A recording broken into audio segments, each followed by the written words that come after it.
I have never actually seen sound stages in real life, but they can't be missing on a film studio island, right? So let's attempt to build those today. Hello everyone and welcome back to my channel, and of course, welcome back to my film studio island. My in-progress film studio island, I should say. Because while it's going well enough, it is nowhere near done. Actually, it seems as though I am planning and building everything but the actual film sets at this point. And I would say it is high time to change that. But first, previously on Framework. After finding the perfect piece of land for my film studio endeavor, the hustle and grind started right away with building some on-set houses and hiring Eunice, Walker, and Pippi. After adding some shops and official buildings to the island, that also made Tex want to join, and Humphrey and Zell moved in not much later. I got to work acquiring all the necessary permits and paperwork, prepped some branding, and then started building up the studio from the ground with a parking lot and some studio gates right at the entrance. Agnes was hired for the makeup department, while Marshall and Marlo joined the director team alongside Humphrey and were promptly moved to their respective places. And then recently, I also decided to add an interview setup to the studio. Now, that might be a bit backwards, what with having that prep before building the actual sets, but hey, it's always good to be prepared, am I right? I chose to go for a black and white backdrop along with a little sofa and some plants, and of course, all the tech stuff and small details all around. The villagers all seem to be settled into their roles quite nicely, what with practicing their different emotions, showing off their singing talent and striking pose whenever they can, and also giving impromptu acting lessons. Only Eunice was more interested in talking about how to stay connected to someone living far away, which I found rather ominous. Oh,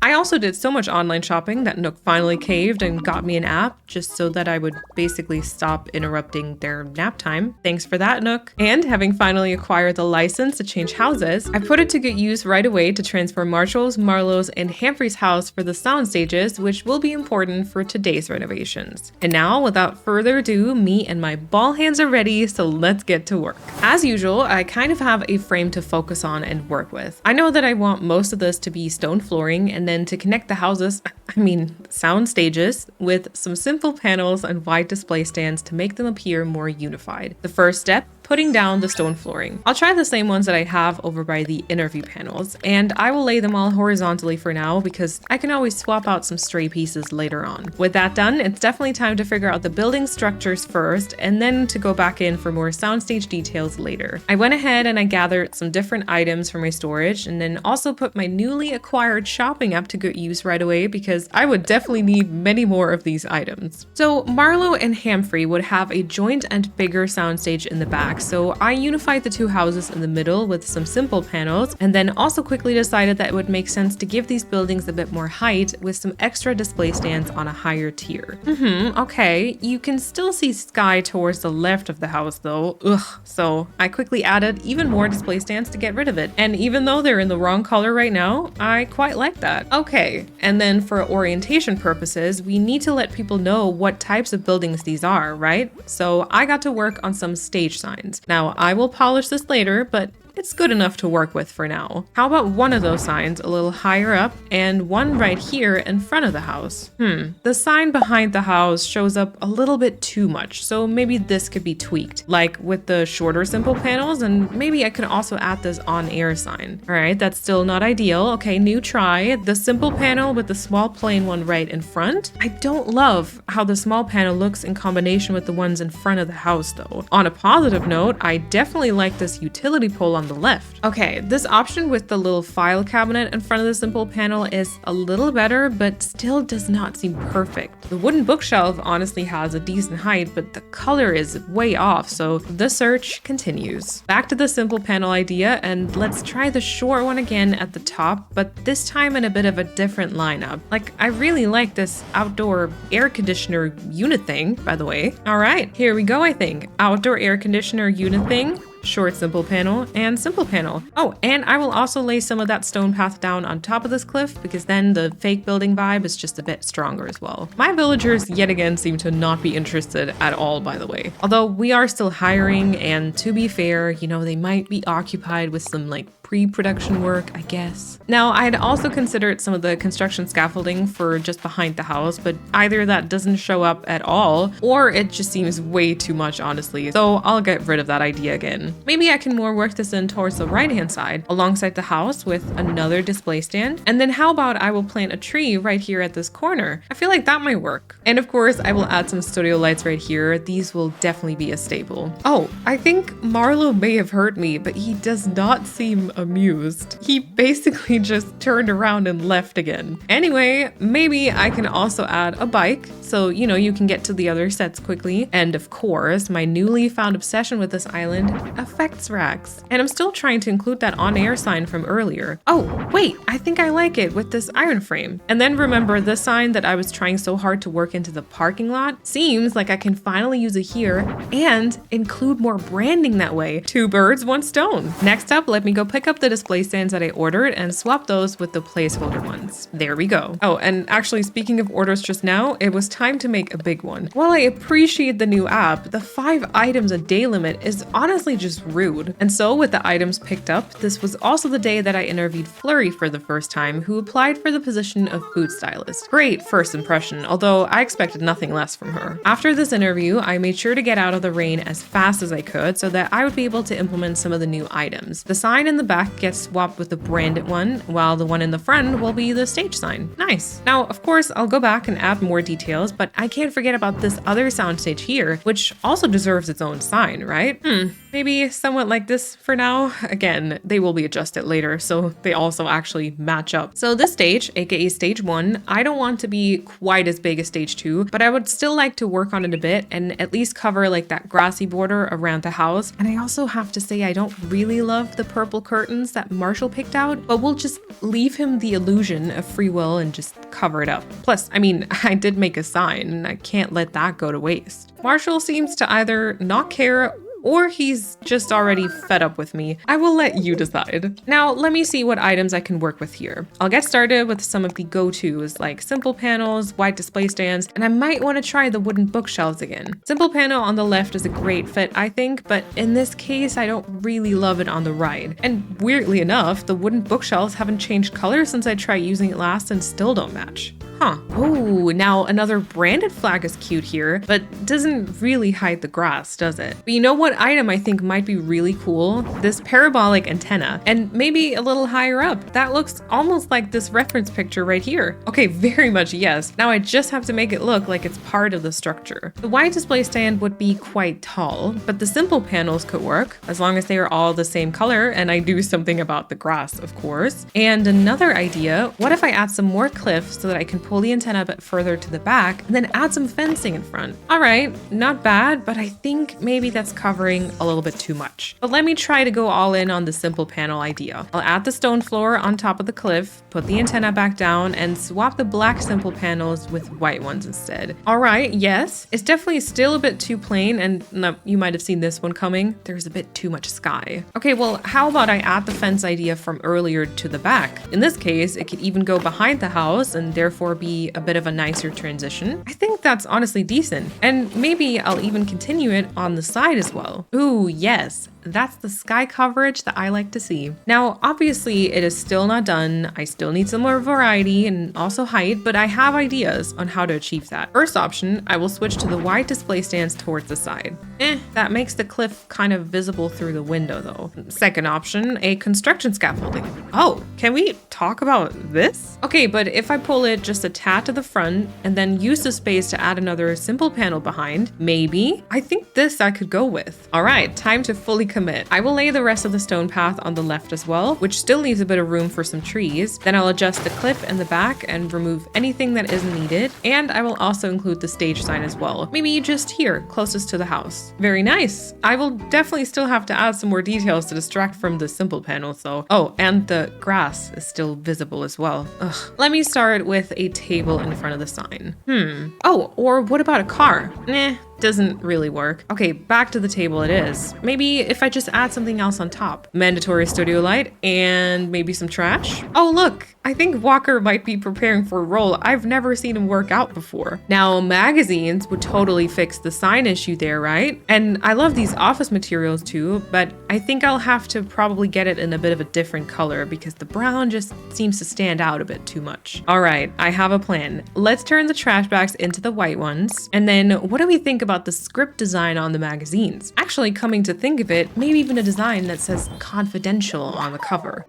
Okay. I might have to work on something myself here. To be continued, I would say. Maybe. But hey, if you imagine the office materials in a white box instead, that's nice, right? That'll be something to worry about in a bit though. For now, I'm running late for my second interview with Fleury, so I'll hurry along. But of course, she was patiently waiting with a cup of coffee. Yet another lovely interview that had us chatting about everything from plants to fishing vests. She seems quite passionate about her job as well. I have a pretty good feeling here. Oh gosh, the soundstage area has gotten quite busy in the meantime. I will take that as a good sign, I guess. And Walker's workout still seems really quite intense. I will give all of them a little bit of space as I look into changing these office materials. Nook directed me towards the airport, and then Wilbur swiftly delivered me to the groovy doc that I talked to a while back called Harvey. He explained a bunch about taking pictures and then hinted to come back the next day. So I guess that wasn't super successful just yet. Upon my return, I also noticed that it seems a little stuttery towards the entrance already. I was definitely afraid this was gonna happen. Marshall doesn't seem all that impressed with his new place, but I'll just ignore that for a bit while I choose what fence to use here. I actually don't mind this corrugated iron fencing. I just wish it didn't have the brown details, and I don't really know how to feel about the wooden fence. I guess maybe from this angle it could work once I plant a couple more trees and shrubs, but I also still like the previous one. And the trees kind of add a little bit of brown as well, right? So maybe it'll be fine. And then as much as I hate lack, I kind of think the area still needs a few more items. A floor monitor on the construction scaffolding and maybe some scattered papers. And then I think it is also time to add some variation to the stone floor with Marshall and Marlo both judging me. Okay, I love that. And then I would say this needs a bit more stone path right here, leaving room for a tree, of course. And speaking of trees, let me add a bunch around Marshall's house as well, because, well, they're important, but also sort of an easy decoration, right? A second stage hardwood here in front of the fence. Oh, I think Marshall might be studying the script there. A well-prepared director. We love to see it. And then this here could be a second stage cedar maybe. And then let me just roughly prep some spots. Maybe one more tree to the front, and something here to the side. And I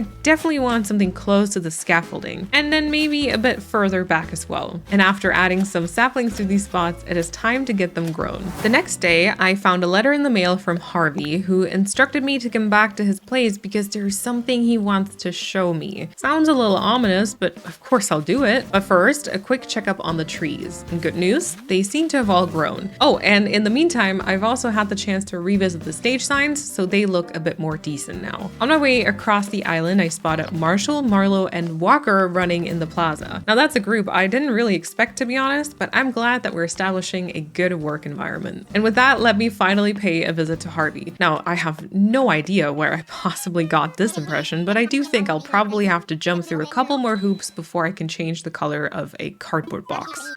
Wow, looks like in a matter of one night, he has completely transformed his place and replaced cliffs and trees with an open field and interesting looking statues. He seems quite resourceful. Do you think I could maybe employ him for a framework? And there it is, the big surprise. I have to pay the statues in order for them to open a little trailer. Safe to say where Harvey got that inspiration from. I think this furniture refurbishing team is probably what I'm looking for. And after paying the funds, I was instructed that it would open soon. Ugh. I guess I'll have to come back another day. Back on framework, I stumbled upon Eunice deep in thought and would soon find out the reason for her asking for tips on how to stay connected with friends far away. Apparently, showbiz just isn't the right thing for her. I won't stand in her way, of course. And the only other thing that happened this day was planting 2 more hardwood trees. With Eunice getting ready to move out, I made sure to say goodbye to her again. And then, a moment of attention for Marlo with his glasses, please. He's looking so smart and professional. I love it. And then back to working on the trees. I did make sure to stunt the little hardwood and cedar tree, and then also decided that this hardwood would be good the way it is. I am picturing the cedar and hardwood trees towards the back to be fully grown, and maybe this cedar and hardwood here could be third stage, so that they're a tad different to the other surrounding it. I'm actually a little sure about this one here off to the side, as it might get a bit too crowded, but only time will tell, I guess. This hardwood tree I'd planted by the street corner should probably be a third stage. I'll have to check how much it blocks the sound stage in the back though. And speaking of, this hardwood tree here, I actually picture as quite a tall one, so I'm aiming for fully grown. It is a new day, so that means it's also time for another trip to Harvey's Trailers. And finally, the customization workshop is open. Time to finally change the little cardboard box of items. Gosh, what a journey. Harriet also treated me to a little makeover. Not half bad, I would say. I do prefer my little wispy side braid though. And then back on framework, I quickly put down the freshly customized box and then realized that I'd still not taken care of this grassy bit here. The flag does look pretty good, but maybe a little table or something similar might be better. Or maybe the TV camera. But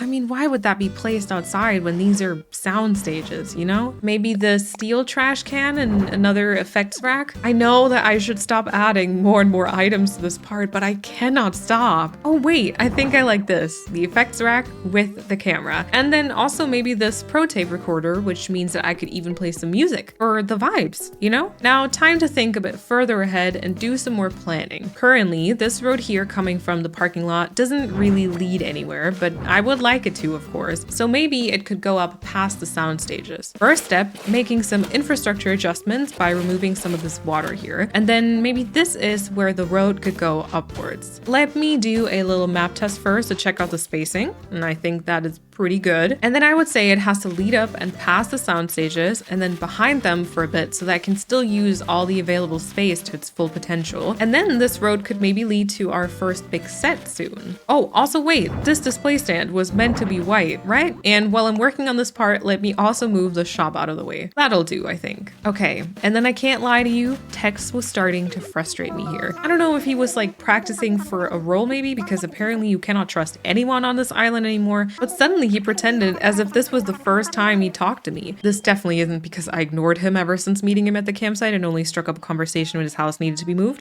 He kept blabbering on about signing a merch deal and then something about the text show, which honestly, that's the first time I've heard about that. With Eunice having moved out, there is a new completely open plot. So why don't I go see about some open applications? I ended up meeting with Zucker and Walt. Both of them honestly just didn't seem right for any of the positions or parts. But then I ended up meeting Tasha, an absolute organizational talent who could help me with the talent hires and general management. And she said that she feels like a movie star already. And if that doesn't fit, then I don't know. Let's go ahead and get her settled in. Oh, that is not the interior that I was expecting. Well, welcome to framework, I guess. With the new position taken care of, time for a short concert break. And then right back to the grind to continue the work on the road. I started with the sidewalk to get an idea of the outline, and then realized I never actually went back to shape this cliff, so I promptly fixed that as well. And then I went over to the left to establish a possible street corner, from which I then went back over to the right-hand side to connect it with what I already had. This way, being on the road wouldn't be too blocked by the sound stages, although maybe a tie lower could also work and save a little bit more space.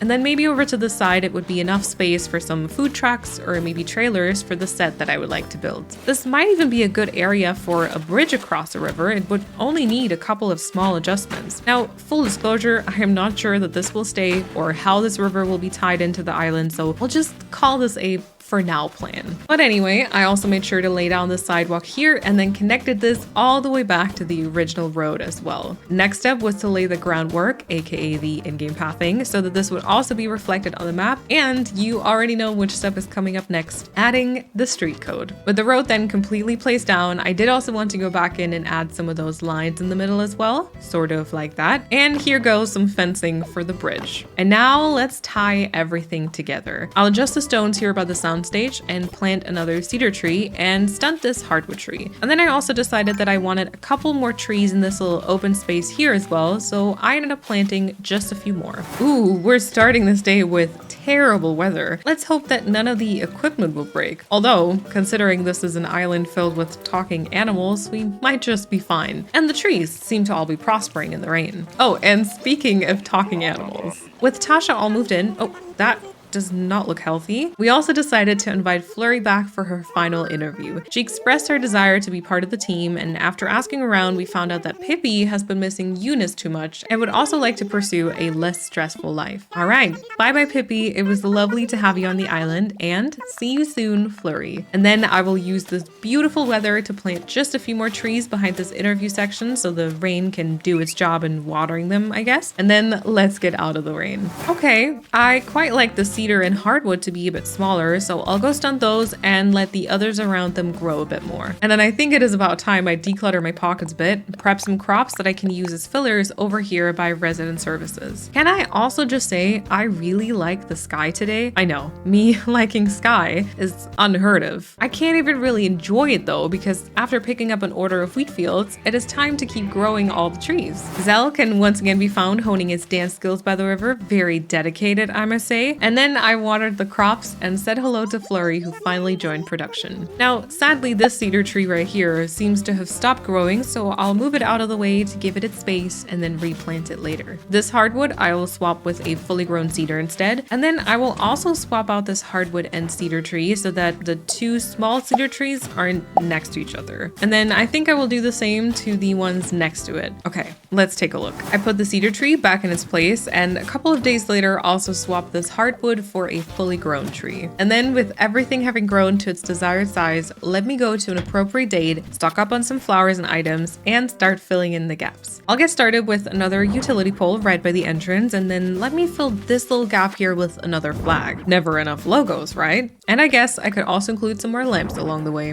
One thing I am not loving is this quite open space here around the corner. Either I could try and plant another tree, or what about a truck here? Oh, and everything is branded, right? And then a utility pole right behind. Nice. And now I could maybe even add some more boxes at the risk of more and more and more lag. Okay, and now time for the actual fillers. I always like to get started with some wheat fields, like maybe just towards the side of this house to cover the border of the stones, and here by the lamppost, and here between the trees. And now I will use the shrub starts I have as well as the flowers in my pockets. There's not really any rhyme or reason to how I do this, to be honest. Mostly I just try and see whether I'd want a flower or just some greenery, aka shrubs or the crops, and then just plant away. And I will also use quite a few weeds in this process just because many tiles don't actually matter too much, especially if they're hidden behind a cliff. Oh, and looks like there's a big meetup on the plaza today. Zell, Marshall, and Walker are doing a workout. Walker really seems to be getting into shape. Flurry is doing some yoga, and Tasha is making sure that everything's in order. She was an awesome hire. After some more flower and shrub planting around Marshall's house, let's see if all of that worked out. And so far, so good. I can't see anything at first glance that seems out of place. Now, I will have to return to maybe fix these parts behind the cliff and of course continue the fillers further once the surrounding bits are also decorated, but I believe I'm quite content with this. So we've had some decent map and personnel changes today, and until next time, I believe I will put in some landscaping efforts, maybe talk to Harvey about some tips so that we can utilize all the space that we can. But there we go. Sound stages 1 and 2 are standing. What do you think should be inside of these houses? Let me know in the comments, and don't forget to give the video a thumbs up and subscribe so that you don't miss the next part of our film studio endeavor, and then I will hopefully see you next time. Bye everyone!